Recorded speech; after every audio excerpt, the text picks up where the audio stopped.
نبی اکرم صلی اللہ علیہ وآلہ وسلم نے فرمایا، آدمی کا اپنے بال بچوں پر خرچ کرنا صدقہ ہے۔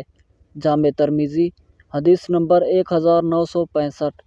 رسول اللہ صلی اللہ علیہ وآلہ وسلم نے فرمایا، جماعت کے ساتھ کسی کی نماز بازار میں یا اپنے گھر میں نماز پڑھنے سے درجوں میں کچھ اوپر 20 درجے زیادہ فضیلت رکھتی ہے، کیونکہ جب ایک شخص اچھی طرح وضو کرتا ہے پھر مسجد میں صرف نماز کے ارادہ سے آتا ہے، نماز کے سوا اور چیز اسے لے جانے کا باعث نہیں بنتی، تو جو بھی قدم وہ اٹھاتا ہے اس سے ایک درجہ اس کا بلند ہوتا ہے یا اس کی وجہ سے ایک گناہ اس کا معاف ہوتا ہے، اور جب تک ایک شخص اس مصلی پر بیٹھا رہتا ہے جس پر اس نے نماز پڑھی ہے تو فرشتے برابر اس کے لیے رحمت کی دعائیں یوں کرتے ہیں، اے اللہ اس پر اپنی رحمتیں نازل فرما، اے اللہ اس پر رحم فرما۔ یہ اس وقت تک ہوتا رہتا ہے جب تک وہ وضو توڑ کر فرشتوں کو تکلیف نہ پہنچائے۔ جتنی دیر تک بھی آدمی نماز کی وجہ سے رکا رہتا ہے وہ سب نماز ہی میں شمار ہوتا ہے۔ صحیح بخاری حدیث نمبر 2119۔ رسول اللہ صلی اللہ علیہ وآلہ وسلم نے فرمایا، مردوں کو گالی دے کر زندوں کو تکلیف نہ پہنچاؤ۔ جامع ترمذی حدیث نمبر 1982۔ رسول اللہ صلی اللہ علیہ وآلہ وسلم نے فرمایا، جو دوسروں کو نقصان پہنچائے اللہ اسے نقصان پہنچائے گا، اور جو دوسروں کو تکلیف دے اللہ اسے تکلیف دے گا۔ جامع ترمذی حدیث نمبر 1940۔ حضرت ابو داؤد رضی اللہ عنہ سے روایت ہے، انہوں نے نبی صلی اللہ علیہ وآلہ وسلم سے سنا، آپ فرما رہے تھے، باپ جنت کا درمیانی دروازہ ہے، چاہے اس دروازے کو ضائع کر لو چاہے محفوظ کر لو۔ ابن ماجہ حدیث نمبر 3663۔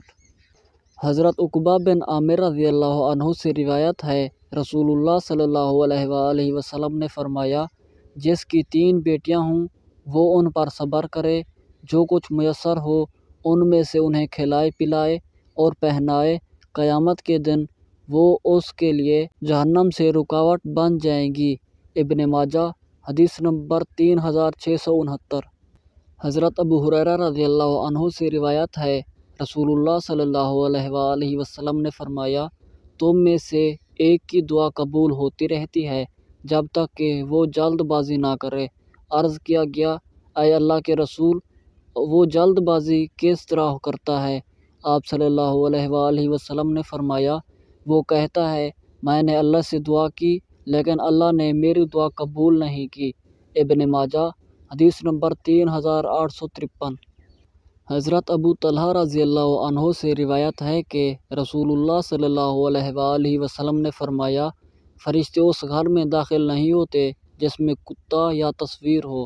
سنن نسائی حدیث نمبر 4287۔ حضرت ابو ہریرہ رضی اللہ عنہ سے روایت ہے، رسول اللہ صلی اللہ علیہ وآلہ وسلم نے فرمایا، 3 دعائیں قبول ہوتی ہیں، ان کی قبولیت میں کوئی شک نہیں، مظلوم کی دعا، مسافر کی دعا، اور والد کی اپنی اولاد کے حق میں دعا۔ ابن ماجہ حدیث نمبر 3862۔ ایک شخص نے ایک دوسرے شخص قتادہ بن نعمان کو بار بار قل ھو اللہ احد پڑھتے سنا۔ صبح ہوئی تو نبی کریم صلی اللہ علیہ وآلہ وسلم کی خدمت میں حاضر ہو کر اس طرح واقعہ بیان کیا جیسے وہ اسے کم سمجھتے ہوں۔ حضرت صلی اللہ علیہ وآلہ وسلم نے فرمایا، اس ذات کی قسم جس کے ہاتھ میں میری جان ہے، یہ سورت یعنی قل ھو اللہ احد تہائی قرآن کے برابر ہے۔ صحیح بخاری حدیث نمبر 7374۔